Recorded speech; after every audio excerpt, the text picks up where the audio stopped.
여러분 반갑습니다. 이번 영상은 모유 수유와 관련되어서 한번 이야기해 볼게요. 요즘은 모유 수유하는 경우가 드물잖아요. 그런데 이게 간단한 문제는 아니다. 이게 사실 아이한테 문제가 되더라고요. 그리고 대한민국 K녀들이 잘못된 정보를 또 제가 확인해 보니까 많이 가지고 있더라고요. 그래서 주겔 분이 올리신 거랑 저도 좀 찾아본 거랑 같이 섞어서 한번 보도록 하겠습니다. 일단 기사 하나 보시죠. 작년 9월에 나온 기사인데요. 서울대, 강원대 의대팀에서 조사를 했습니다. 일단 기본적인 정보부터 알고 가는 게 좋겠죠. 모유가 분유보다 신생아에게 좋다는 건 과학적으로 증명이 됐다. 모유에는 탄수화물, 단백질, 지방, 미네랄, 비타민 등 필수 영양소와 항체 등 면역 체계에 도움을 주는 성분이 골고루 들어있다. 모유를 먹은 아기는 분유로 키운 아기보다 아토피, 천식, 비만 등 각종 질병 위험이 낮고, 요즘 아이들 보면 아토피, 천식, 비만 많죠. 그리고 두뇌 발달도 빠르다고 한다. 두뇌 발달 중요한데. 자, 그리고 모유 수유는 엄마에게도 좋다. 모유 수유를 한 여성은 고지혈증, 당뇨병, 유방암 등 질병 가능성이 내려간다는 연구 결과가 많다. 수유 과정에서 엄마와 아기 사이의 정서적 유대도 촉진될 수 있다. WHO와 미국 소아과 학회는 생후 6개월까지 모유만 먹이는 완전 모유 수유를 공부하고 있다. 가장 베스트가 생후 6개월까지 모유만. 이게 베스트란 거죠. 그리고 그 이후에도 이유식 등과 병행해서 모유를 1에서 2년 먹일 것을 권장한다. 이런 내용입니다. 그리고 뚝뚝 떨어지는 국내 모유 수율 비율 그래프 한번 보시죠. 지금 위의 그래프는 아이가 태어난 후 6개월 이상 모유 수유, 즉 분유 이유식 병행 요 케이스 말하는 건데, 지금 2010에서 2012년 65.9였어요. 그게 2019에서 2020년 33.6으로 반토막 났습니다. 자, 그리고 밑에 거 같은 경우는 아이가 태어난 후 6개월 이상 모유 수유만 한 경우, 모유만 수유한 경우입니다. 그러니까 완전 모유 수유, 베스트인 경우죠. 자, 2010에서 2012년 42.8, 상당히 높았습니다. 그런데 2019에서 2020년 13.1로 크게 떨어졌습니다. 올해 2024년이잖아요. 지금 만약에 다시 조사하면 더 떨어져 있지 않았을까, 그런 생각이 들고, 그리고 이 그래프를 보다 보면 좀 재밌는 게 뭐냐면, 지금 2010에서 2015까지만 하더라도 40%대였습니다. 그리고 떨어진다고 하더라도 미미했어요. 그런데 갑자기 2015 이후에는 갑자기 훅 꺾입니다. 훅 꺾이면서 13.1까지 내려온 거예요. 6, 7년 만에. 40에서 13.1. 이때 누가 등장했습니까? 82년 김지영 세대가 결혼과 출산을 할 때예요. 82년생 김지영 그 주변 나이대가. 그저들의 자녀들이 주로 지금 초등학생이잖아요. 그들의 등장과 맞물립니다. 그리고 기사 하나 더 보시죠. 보라매 병원 산부인과 김선미 교수의 논문입니다. 모유 수유비율이 낮은 이유. 우리나라는 선진국에 비해 모자 동실이 보편화되어 있지 않아 아기가 태어나면 대부분 엄마와 떨어져 지내게 된다. 선진국은 보편화되어 있고 대부분 엄마와 떨어져 있지 않다라는 거죠. 자연스럽게 완전 모유 수유율이 떨어지고 분유와 혼합해 수유를 하게 되는 일이 많으며 퇴원 후에도 산후조리원 이용이 늘어나면서 이런 경향이 심해지게 됐다. 자, 산후조리원이 오히려 완전 모유 수유에 부정적인 영향을 미친다는 거예요. 그리고 출산 연령이 증가하면서 자연스럽게 고위험 출산이 늘어났다.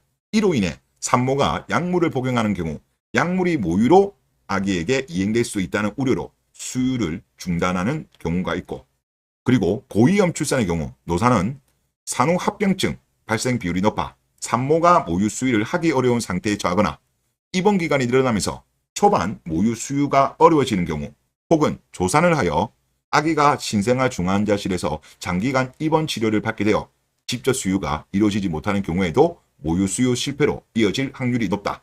그냥 한마디로 노산 때문이야. 노산이 괜찮아가 아니고 노산 때문입니다. 자, 그리고 그 다음은 이런 이야기를 하십니다. 김선미 교수는 WHO와 유니세프에서는 생후 6개월까지 완전 모유 수유를 권장하고 있으며 신생아 초기에 완전 모유 수유를 핵심 지표로 관리하고 있다. 왜 핵심 지표로 관리하겠어요? 중요하니까 그렇게 관리하겠죠? 그리고 주겔러분의 글을 보려고 하는데요. 저도 이 부분은 뭐 정확하게 잘 아는 부분은 아니니까 제가 챗GPT라든가 기사 같은 거를 첨부를 했습니다. 그래서 오른쪽에 붙여놓도록 하겠습니다. 글 보시죠.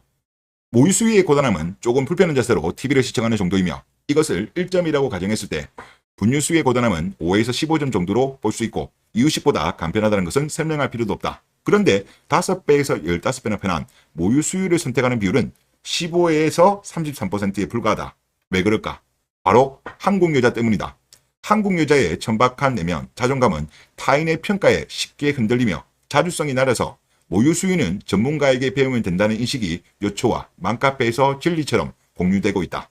또한 한국 여자 특유의 이기심은 말도 못하는 아기가 온전히 엄마의 보살핌으로만 생명이 유지되는 아기가 그 입장을 배려받지 못한 채 엄마의 이기심만으로 모유 수유의 본능을 잃게 만든다. 앞에 김선민 교수가 하는 내용이랑 일맥상통하는 거예요. 자, 그리고 이런 이야기 있죠. 모유 수유하면 가슴이 처진다. 이런 이야기 많이 하잖아요. 자, 기사를 제가 하나 가져왔는데 미국 성형외과 학회가 발표한 논문에서 모유 수유가 가슴의 모양을 변화시키지는 않는다.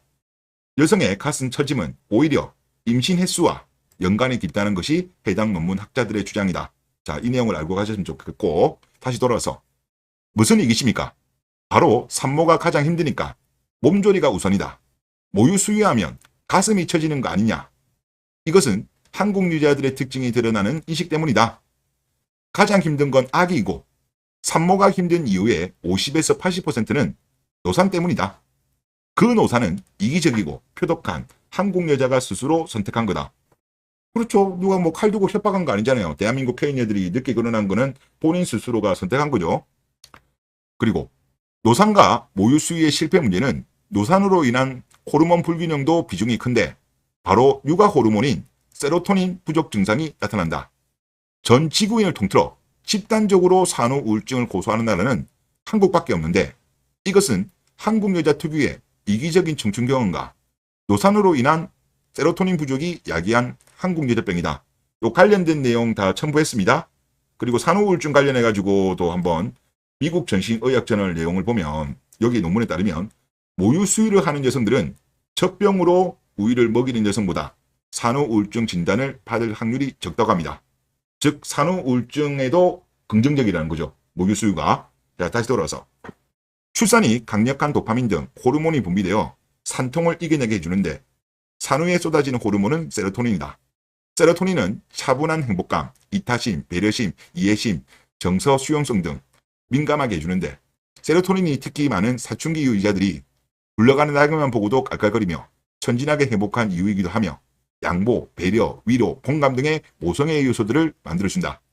그러나 한국의 노사녀들은 이 세로토닌이 부족한데 이기적인 20대 생활 습관까지 겹치면서 그 시너지로 나타난 것이 바로 산후 우울증인 것이다. 18에서 25세 정년기 출산은 갓 태어난 아기로부터 감동, 감격, 사랑, 애정 등이 샘솟게 되는데 30이 넘는 노산의 경우 갓 태어난 아기를 봐도 모성애가 발현되지 않는다. 그래서 한국 여자들이 공통적으로 주문하는 것이 아기를 낳고 몇 주가 지나니까 모성애가 생기기 시작하더라. 이 증언인 것이다. 한국 여자들은 이러한 경험을 공유하며 이것이 진리인 것처럼 떠받들지만 실상은 노산으로 인해 가지고 아기를 낳은 부작용인 것이고 물란과 노산에 대한 하늘의 형벌일 뿐이다. 아기는 태어나서 탯줄이 끊어지면 곧바로 배고픔을 느끼며 배고픔이 없더라도 본능적으로 젖을 찾고 젖을 보면 물고 빤다. 앞에 그 김선민 교수님 내용도 그 내용입니다. DNA 레벨의 프로그램인 건 상식이지. 즉 아기는 태어나자마자 젖을 물어야 한다는 거다. 그런데 이기적인 한국 여자는 몸조리가 우선이라서 아기를 병원 천장만 보는 곳에 맡긴다. 그리고 아기는 분유를 먹게 되는 거지. 그 분유 맛 때문에 중독된다고? 노산 한국 여자들이 생각하는 수준에서 나올 법한 발상일 뿐이다. 젖병과 엄마젖은 빨아먹는 방법 자체가 다르다. 엄마젖은 아기의 생명줄이자 놀이터이고 장난감인데 젖 빠는 본능이 아무리 정교하더라도 갓 태어난 아기가 엄마젖을 제대로 먹기까지는 빨라도 2일이 걸린다. 연습이 필요하다는 거다. 아기는 연습과 새로운 빨기 방법, 입술 모양, 혀 놀림, 턱의 움직임 따위를 시도하면서 젖 빠는 요령을 익혀나가는데 한국 여자는 몸조리 기간인 2, 3주간 아기를 병원에 방치하는 것이 기본이다 보니까 이 귀중한 훈련 기간 동안 젖 빠는 본능을 잃게 되는 것이다. 앞에 내용이랑 똑같죠? 기사 내용이랑 논문. 이후 산후조리원에서 모유 수유 전문가가 강의 시도를 해주는데 이미 아기는 본능을 잃은 상태이니 쉽게 짝짝 젖이 나오는 젖병을 달라고 보탤 수밖에 없는 것이 진실인 것이다. 어떤 한여들은 이거를 보고 살짝 하고 싶을 거다. 출산 직후 젖이 안 나오거든요. 이런 편협한 사실만을 이기적인 한여는 변호하고 싶을 거다. 요거와 관련돼서도 제가 찾아보니까 젖이 나오지 않는다고 하더라도 시도하는 것을 권장한다고 합니다. WHO입니다. 젖은 출산 직후부터 돌기 시작해서 늦는 경우 일찍까지 젖이 안 찰 수도 있다. 갓난아기는 아무것도 먹지 않은 채 수일간 생존하는 것은 건강상 아무 문제가 없다. 엄마 젖이 준비되는데 며칠이 걸릴 수도 있으니까 다 대비가 되어 있다. 그래도 빈젖을 물려야 한다. 그래야 아기가 연습을 한다. 갓난아기는 젖이 안 나오는 것에 불만이 없거든. 먹던 아기가 보채는 거지. 안 먹어본 아기는 젖을 무는 행위 자체가 본능의 충족인 거다. 그렇게 빈젖을 빠면 유선이 뚫린다. 유방 속 사방팔방으로 퍼져 있는 유선들이 젖꼭지로 모여 젖이 나오는데 일부 유선이 막히면 그쪽 젖이 갇힌 채 썩어서 유선염이나 유방암이 된다. 아기가 다양한 입놀림을 연습하면서 모든 방향의 유선이 뚫려야지 엄마에게도 좋은 거다. 유방암 예방에도 도움된다. 그 내용을 말씀하시는 거죠. 앞에 나왔던. 그리고 나는 이걸 이렇게 구구절절 설명하는 것조차 서글프다. 그냥 본능인 건데 행위 자체가 상식인 건데 한국 여자들의 극도의 이기심, 즉 아이보다 본인을 우선시하는 그 이야기를 하시는 것 같아요. 인류 생존의 본능마저도 도륙해 놓았고 한국 여자 특유의 남탓 정서는 분유회사의 로비와 병원의 부정결탁이라는 망상 속 가해자를 만들었다. 이런 내용입니다. 그래서 결국은 이게 보시면 아시겠지만 이렇게 갑자기 뚝 떨어질 수가 있나요?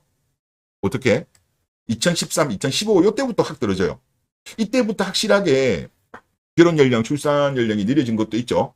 뭐 그것도 영향이 있고 또 자기 중심적 사고 또 이런 의학 정보에 대한 무지 이런 것이 복합적으로 작용하면서 어떻게 본다면 아이가 건강하려고 하면 완전 무유 수유를 해야 되는데 오히려 그거를 안 하는, 기피하는 그런 현상이 발생한 것이 아닌가라는 생각이 듭니다. 이거는 오히려 아이들한테 죄를 짓는 거다. 이런 생각이 듭니다. 네, 이번 영상 여기서 마치겠습니다. 감사합니다.